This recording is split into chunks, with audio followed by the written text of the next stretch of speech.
ಶಿವಮೊಗ್ಗದಲ್ಲಿ ಸಂಕೇತ್ ಕುಟುಂಬಕ್ಕೆ 15 ಲಕ್ಷ ಪರಿಹಾರ, ಸಿಎಂ ಸಿದ್ದರಾಮಯ್ಯರಿಂದ ಚೆಕ್ ವಿತರಣೆ. ಶಿವಮೊಗ್ಗ ನಗರದ ಊರಗಡೂರಿನಲ್ಲಿ ಅಪ್ರಾಪ್ತ ಬಾಲಕ ಸಂಕೇತ್ ಕೊಲೆಯಾದ ಪ್ರಕರಣಕ್ಕೆ ಸಂಬಂಧಿಸಿದಂತೆ ಕುಟುಂಬಕ್ಕೆ ರಾಜ್ಯ ಸರ್ಕಾರ ಪರಿಹಾರ ಘೋಷಿಸಿದೆ. ಮುಖ್ಯಮಂತ್ರಿ ಸಿದ್ದರಾಮಯ್ಯ ಅವರು 15 ಲಕ್ಷ ರೂಪಾಯಿ ಪರಿಹಾರದ ಚೆಕ್ ಅನ್ನು ವಿತರಿಸಿದರು. ಶಿವಮೊಗ್ಗ ವಿಮಾನ ನಿಲ್ದಾಣದಲ್ಲಿ ನಡೆದ ಕಾರ್ಯಕ್ರಮದಲ್ಲಿ ಸಂಕೇತ್ ತಂದೆ ಕುಮಾರ್ ಹಾಗೂ ತಾಯಿ ಮಂಜುಳಾ ಅವರಿಗೆ ಸಿಎಂ ಪರಿಹಾರದ ಚೆಕ್ ನೀಡಿದರು. ಮುಖ್ಯಮಂತ್ರಿ ಪರಿಹಾರ ನಿಧಿಯಿಂದ 10 ಲಕ್ಷ ರೂಪಾಯಿ ಹಾಗೂ ಶಿಕ್ಷಣ ಇಲಾಖೆಯಿಂದ 5 ಲಕ್ಷ ರೂಪಾಯಿ ಸೇರಿ ಒಟ್ಟು 15 ಲಕ್ಷ ರೂಪಾಯಿ ನೆರವು ನೀಡಲಾಗಿದೆ. ಚೆಕ್ ವಿತರಿಸಿದ ಬಳಿಕ ಸಿಎಂ ಕುಟುಂಬಸ್ಥರಿಗೆ ಸಾಂತ್ವನ ಹೇಳಿ ಧೈರ್ಯ ತುಂಬಿದರು. ಈ ವೇಳೆ ಸಚಿವ ಮಧು ಬಂಗಾರಪ್ಪ ಹಾಗೂ ಶಿವಮೊಗ್ಗ ನಗರದ ಬಿಜೆಪಿ ಶಾಸಕ ಎಸ್.ಎನ್. ಚನ್ನಬಸಪ್ಪ ಉಪಸ್ಥಿತರಿದ್ದರು. ಮೊನ್ನೆ ಫ್ಯಾಮಿಲಿ ಇವ್ರ ಮಗನ ಹೆಸರು ಸಂಖ್ಯೆ ಮಗನ ಟ್ರ್ಯಾಕಿಂಗ್ ಜೀವನ ಮಾಡ್ತಾ ಇದ್ದಾರೆ.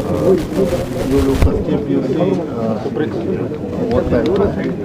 ಇವಳು ಸುಪ್ರೀಂ ತಂದ್ರೆ ವಾರ್ಡಿಗೆ ಬರುತ್ತೆ ಗ್ರಾಮ ಗ್ರಾಮ ಶ್ರೀನಿವಾಸ ಅವ್ರ ತಾಯಿ ಅವರ ರಿಲೇಷನ್ ಅದೇ ಎಷ್ಟು ಮಾತಾಡ್ತಿದ್ರು. ನಾನು ಅವ್ರ ಮನೆಗೆ ಇನ್ನೊಂದು ದಿವಸ ಹೋಗ್ಬರ್ತೇನೆ.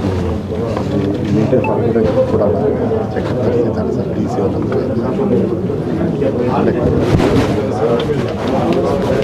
ಹೋಗ್ತಾ ಇದ್ದಾರೆ.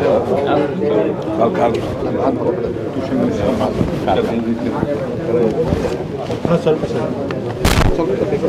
ನಾನು ಹೊರಗಡೆ